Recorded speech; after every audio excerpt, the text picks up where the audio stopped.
सोनू। जी पापा। चल भाई, बहुत तेज धूप हो रही है, अब घर चलते हैं। अब नहीं हो रहा। मैंने आपसे कहा था कि आप रहने दो पापा, मैं कर लूंगा अकेले। हाँ हाँ, कहा तो था, पर तुझे अकेला कैसे करने दूं? इतना बड़ा खेत है, तैयार करने में समय तो लगेगा ना। हाँ वही तो मैं भी कह रहा हूँ पापा, आप घर जाओ, मैं करता हूँ। नहीं, तू भी साथ चल, रोटी वोटी खा लेते हैं, फिर शाम को आएंगे। पर पापा तब तक तो अंधेरा हो जाएगा। आप चलो ना, मैं आता हूँ। अरे जिद मत कर, चल मेरे साथ, आज की छुट्टी मान ले। अरे पापा, किसान की छुट्टी कभी नहीं होती। अरे मैंने कह दिया ना, तो हो गई आज छुट्टी, अब चल मेरे साथ। ये कहानी इन्हीं के छोटे से परिवार की है। किशन अपनी पत्नी गंगा, बेटे सोनू और बेटी मोना के साथ एक गांव में रहता था। गांव की आबादी ज्यादा नहीं थी, तो सभी के घर काफी दूर दूर बने हुए थे। खुद किशन का छोटा सा घर भी उसके बड़े से खेत के बीचों बीच बना हुआ था। फिर घर पहुंचकर, आ गए दोनों, चलो आ जाओ, मैं खाना लगाती हूँ। वैसे खेत का काम पूरा हो गया? कहाँ माँ, पापा कहने लगे कि आज छुट्टी है, तो मुझे भी अपने साथ छुट्टी मनाने ले आए। छुट्टी? मतलब? अरे गंगा, बाहर निकल कर देखो, कितनी तेज धूप है। में से कोई बीमार पड़ गया तो और मुसीबत। अच्छा, मोना कहाँ गई? वो कुएं से पानी लेने गई है। पिताजी कितनी बार कहा है आपसे, एक नल लगवा लो ना। पहले माँ और अब बेचारी मोना कितनी दूर से पानी भरकर लाती है हमारे लिए। तो क्या हो गया बेटा, तुम दोनों भी तो कितनी मेहनत करते हो हमारे लिए। हाँ माँ, पर नल तो होना ही चाहिए ना। ठीक कह रहा है तू। अच्छा चल, इस बार की फसल बिक जाने दे, अब की बार सबसे पहले नल खुदवाऊंगा। किशन से वादा लेकर सोनू के चेहरे पर संतोष था और वो खाना खाने लगा। तभी खाना खाते हुए, अच्छा मैं क्या कह रही थी सोनू के बापू? आप बोलो ना गंगा। इसकी शादी वादी करनी है कि नहीं? हाँ हाँ करेंगे ना, वो बढ़िया से करेंगे। रहने दो पिताजी, इतनी परेशानियां क्या कम है जो एक और मोल ले लूं। पत्नी परेशानी नहीं होती पगले, वो तो परेशानी से बाहर निकलने का जरिया होती है। देखना, बहू आ जाएगी तो किस्मत खुल जाएगी हमारी। हाँ भैया, माँ सही कह रही है। कह तो ऐसे रही हो माँ, जैसे वो आएगी तो आसमान से पैसा बरसने लगेगा। पहले कुछ पैसे वैसे इकट्ठा कर लें, फिर सोचेंगे इसके बारे में। ऐसे ही कई महीने बीत गए। किशन की फसल पककर तैयार थी। इस बार किशन की अच्छी फसल हुई थी। फसल से किशन को अच्छे पैसे भी मिले थे, तो वादे के मुताबिक किशन ने सबसे पहले घर में एक हैंडपंप खुदवाया और फिर उसी शाम। हाय, कितना मीठा पानी आ रहा है। सोनू के बापू, ये काम आपने अच्छा कर दिया। अब सुनो, इससे पहले कि कोई और बड़ा खर्चा आए, सोनू का ब्याह भी कर दो और उसके लिए कमरा भी बनवा दो। ना माँ, अभी तो। चुप कर, तूने कहा था ना कि पहले नल फिर बहू। ले, अब लग गया नल, अब तू कुछ नहीं बोलेगा। माँ की बात सुनकर सोनू चुप हो गया। फिर उस दिन से ही गंगा और किशन ने सोनू के लिए लड़की देखना शुरू कर दिया। और फिर क्या हुआ माँ, बात बनी? हाँ बन गई भाई, मुझे तो लड़की बहुत अच्छी लगी। राधिका नाम है उसका, पढ़ने लिखने में बहुत तेज है। पर क्या माँ? उसके बाबा की तबीयत सही नहीं रहती, माँ है नहीं, लेकिन मुझे तो बहुत अच्छी लगी। देखने में भी बड़ी प्यारी है। हाँ, और मुझे तो बहुत समझदार भी लगी। हम तो हाँ कर आए हैं, अब तो शादी की तैयारी करो भाई। कुछ दिनों के बाद सोनू की शादी राधिका से हो गई। राधिका ने ससुराल आते ही घर का सारा काम संभाल लिया। इस छोटे से परिवार में खुशियां ही खुशियां थी। फिर एक दिन, माँ जी, अपना गांव तो बहुत छोटा है, यहाँ तो कुछ ही घर दिखते हैं। हाँ बेटा, शुरू से ऐसा ही है ये गांव। राम राम सबसे है, लेकिन किसी से कोई ज्यादा मतलब रखता नहीं है। सब अपनी अपनी खेती करते हैं और खुश रहते हैं। माँ जी, हाईवे कहाँ को जाता है? दिल्ली की तरफ जाता है बिटिया। आप कभी गई हो दिल्ली? हाँ, एक बार तेरे बापू ले गए थे मेरे इलाज के लिए। बहुत चौड़ी सड़क है भाई, बस वाले ने सर्र भगा दी बस। इसका मतलब दिल्ली ज्यादा दूर नहीं है यहाँ से। हाँ, पर तू क्यों पूछ रही है? नहीं नहीं, कुछ नहीं, बस ऐसे ही। गंगा समझ नहीं पा रही थी कि राधिका के मन में क्या खिचड़ी पक रही थी। ऐसे वक्त बीतता गया। फिर एक दिन किशन और सोनू सिर पकड़े बैठे थे, तभी राधिका चाय लेकर आई। क्या हुआ पापा, कोई परेशानी है क्या? हाँ बेटी, इस बार बड़ी विपत्ति आन पड़ी है। अब की बार बारिश बहुत कम हुई है, सारी फसल सूखने लगी है। बेचारा सोनू नल से बाल्टी भर भर कर फसल सींच रहा है, ताकि हमारे परिवार के लायक तो कम से कम अनाज निकल ही आए। पर पिछले साल तो खूब बारिश हुई थी। हाँ राधिका, तब इतनी बारिश हुई थी कि आधी फसल गल गई थी। खेती किसानी की यही समस्या है, बारिश कम हो तो दिक्कत और ज्यादा हो जाए तो दिक्कत। भगवान जाने क्या होगा आगे। मोना की शादी भी तो करनी है और जब पैसे ही नहीं जुड़ेंगे तो फिर कैसे होगा सब। भरोसा रखो गंगा, सब ठीक हो जाएगा। अपने परिवार को परेशान देख राधिका भी दुखी हो गई। वो अब अपने परिवार की मदद करने के बारे में सोचने लगी और फिर, पापा एक बात कहनी थी आपसे। हाँ बेटा बोलना, क्या बात है? मोना की शादी के लिए कितने पैसे चाहिए आपको? क्यों, ऐसे क्यों पूछ रही है बेटी? बताइए ना पहले। कम से कम 5 लाख तो होने ही चाहिए। 3 के आसपास तो जमा है बैंक में, लेकिन 2 लाख का इंतजाम कैसे होगा पता नहीं। मेरे पास एक उपाय है, अगर आप लोगों को ठीक लगे तो। हाँ हाँ बोलो ना राधिका। देखिए, आजकल ना ये शहर वालों को फार्म हाउस वेडिंग और फार्म हाउस पार्टी का बड़ा चस्का है। हमारा खेत हाईवे से लगा हुआ है, दिल्ली भी दूर नहीं है, तो बस हमें हाईवे से खेत तक का रास्ता ठीक करना है, लकड़ी से खेत की बाउंड्री करनी है और कुछ चारपाइयां और सजावट का काम करना है और एक अच्छा सा नाम सोचकर एक बोर्ड लगाना है।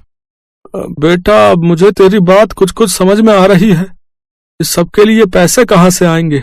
वो 3 लाख रुपए हमारे काम आएंगे और अगर धंधा चल निकला तो मोना की शादी हम धूमधाम से करेंगे। मुझे भी ये आइडिया बढ़िया लग रहा है। अगले ही दिन से पूरा परिवार राधिका के कहने पर काम में जुट गया। हाईवे से लेकर खेत तक बढ़िया टाइलें लगा दी गई, लकड़ियों से खेत की 4 दीवारी कर दी गई और फिर खेत अच्छे से साफ कर उसमें घास उगाकर जगह जगह सुंदर चारपाइयां लगा दी गई। फिर खेत के बीचों बीच एक सुंदर और बड़ी सी खुली झोपड़ी बनाई गई। पूरे परिवार ने जमकर मेहनत की। फिर अगले ही दिन, हेलो, मेरा नाम राहुल है, मैं दिल्ली से आया हूँ। ये रिजॉर्ट पहली बार देखा, क्या परसों शाम के लिए स्पेस अवेलेबल है? हाँ हाँ जी बिल्कुल। क्या फंक्शन है? मेरे बेटे का बर्थडे है, केटरिंग मैं खुद देख लूंगा, बस मुझे ये जगह अच्छी लगी। मेरा बजट 20,000 का है, बोलिए आपको चलेगा? जी हाँ बिल्कुल। थैंक यू सो मच, ये लीजिए 10,000 रुपए एडवांस। राधिका का प्लान काम कर रहा था। 2 दिन बाद राहुल ने अपने बच्चे का बर्थडे खूब अच्छे से मनाया। राधिका और उसके परिवार ने पूरे खेत को गुब्बारों और रोशनी से सजाया था। ऐसे ही धीरे धीरे लोगों को गंगा के रिजॉर्ट के बारे में पता चलता गया और लोग आते गए।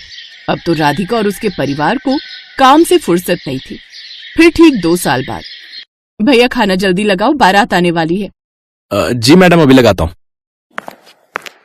ओहो, मोना तैयार हुई कि नहीं? मोना मोना आ जाओ भाई। देख रही है राधिका अपनी ननद को? हाँ माँ, परी से कम नहीं लग रही है। सब आपकी वजह से है भाभी, मेरी नहीं हमारी वजह से। और सुनो, अपने पहले बच्चे के पहले बर्थडे के लिए अभी से बुकिंग कर लो इस रिजॉर्ट की, क्या पता तब ये स्पेस खाली हो या ना हो।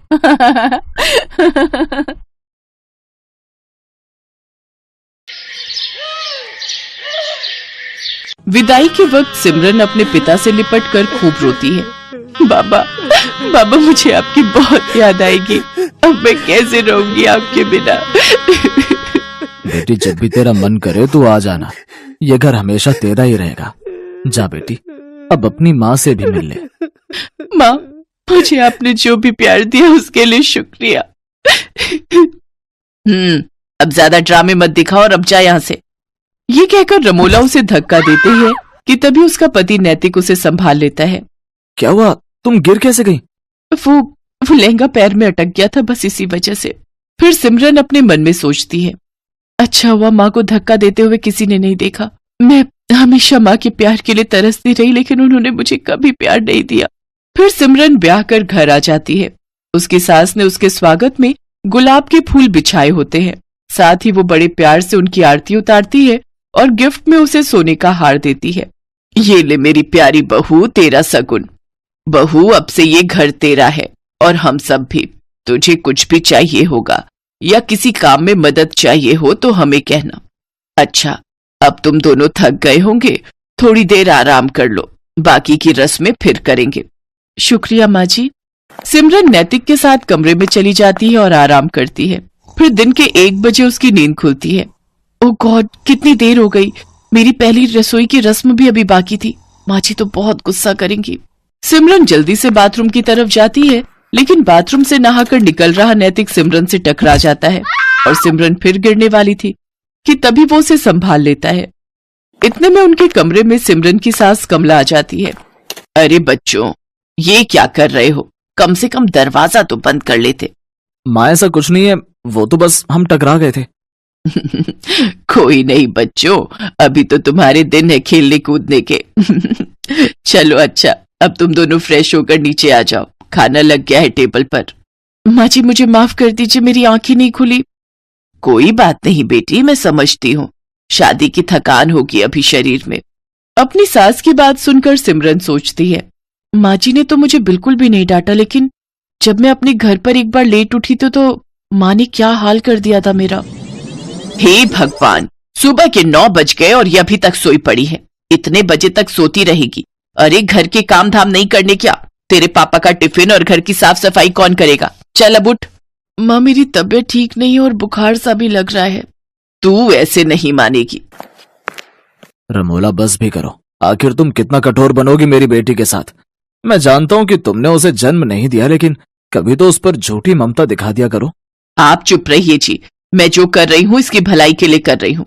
कल को ये ससुराल जाएगी, वहां बीमार होगी तो क्या वो इसका बहाना सुनेंगे? नहीं ना, अभी से इसे तैयार कर रही हूँ। ठीक है, लेकिन उस बेचारी के साथ जरा ठीक से पेश आया करो, आखिरकार वो हमारी इकलौती बेटी है। तभी नैतिक सिमरन से कहता है, सिमरन कहाँ खो गई? चलो तैयार हो जाओ। हाँ। कुछ देर बाद सिमरन तैयार होकर नीचे आ जाती है, जहां उसकी सास उसकी नजर उतारती है। थू, मेरी बहू को किसी की नजर ना लगे। मेरी प्यारी बहू, अब खाना खा ले। वो सब मिलकर खाना खाते हैं। फिर सिमरन प्लेट उठाने लगती है तो उसके हाथ से एक प्लेट नीचे गिर जाती है और टूट जाती है। अब माँ जी मुझे माफ कर दीजिए, वो मैं कोई बात नहीं बहू। अरे क्या हुआ बहू, तू इतना घबरा क्यों रही है? कुछ भी तो नहीं हुआ, बर्तन है, टूट गया तो क्या दूसरा आ जाएगा? नहीं माँ जी, वो मैं सचमुच, मुझे माफ कर दीजिए।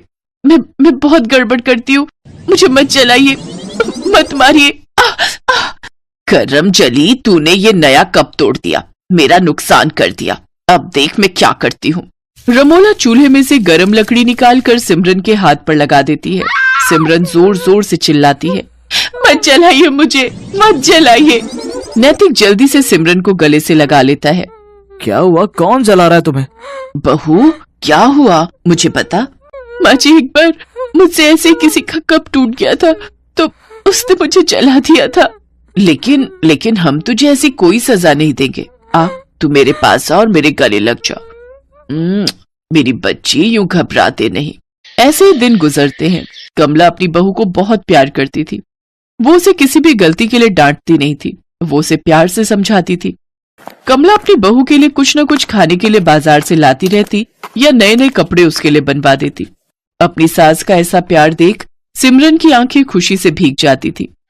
ऐसे ही एक रोज कमला सिमरन की पसंद का गाजर का हलवा बनाती है और उसे अपने हाथों से खिलाती है तो सिमरन की आंखों से खुशी के आंसू बहने लगते हैं। ये देख कमला सिमरन से कहती है, बस बहू बहुत हुआ। मैं जब भी तुझे ज्यादा प्यार देने की कोशिश करती हूँ तो तेरी आंखों से आंसू बहने लगते हैं। आखिर क्या बात है बेटी, अपनी माँ समान सास को नहीं बताएगी? माँ जी आप तो बहुत अच्छी हो और मुझे बहुत प्यार करती हो। लेकिन तभी दरवाजे पर दूध वाला आता है।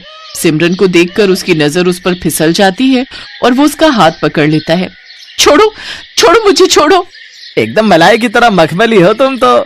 तभी कमला भी वहां आ जाती है और उसे देखकर दूध वाला कहता है, माँ जी देखो ना, आपकी बहू मेरा हाथ पकड़ रही है। कमला जोरदार थप्पड़ उस दूध वाले को मारती है। नास पिटे, तू मेरी बहू पर इल्जाम लगाएगा, उसे छेड़ेगा, ये ले। कमला उसे मारकर वहां से भगा देती है। अपने ऊपर अपनी सास का भरोसा देखकर सिमरन रो पड़ती है और अपनी सास के गले लग जाती है। आप बहुत अच्छी हो माँ जी, आपने मुझ पर भरोसा किया, नहीं तो माँ तो। क्या माँ बहू, आप पूछ रही थी ना कि आपका ज्यादा प्यार पाकर मेरी आंखें नम क्यों हो जाती हैं? क्योंकि बचपन से लेकर आज तक मैं जिस प्यार के लिए तरसती रही वो प्यार आपने मुझे दिया है। जब मैं 6 महीने की थी तभी मेरी माँ गुजर गई थी। तब बाबा दूसरी माँ लेकर आए ताकि वो मुझे माँ का प्यार दे सके, लेकिन उन्होंने कभी मुझे माँ का प्यार नहीं दिया और अब वो प्यार मुझे आपसे मिला। जैसे आज दूध वाले ने हरकत की, ऐसे एक बार मेरे यहाँ के दूध वाले ने मेरे साथ की थी, लेकिन माँ ने उसे गलत ठहराने की जगह मुझे ही गलत समझा था। कोई बात नहीं बहू, आज से मैं तेरी माँ हूँ और रमोला बहन ने भले ही तुम्हें प्यार न दिया हो, लेकिन एक यशोदा बनकर तुम्हें पाला तो है, तभी तो मुझे इतनी प्यारी बेटी जैसी बहू मिली है। तभी दरवाजे पर रमोला और मनोहर खड़े होते हैं। ये सब बातें सुनकर उनकी आंखों में आंसू आ जाते हैं। रमोला को अपनी गलती का एहसास हो जाता है और वो सिमरन से माफी मांगती है। उस दिन के बाद सिमरन को अपनी सौतेली माँ और सास दोनों से बहुत प्यार मिलता है।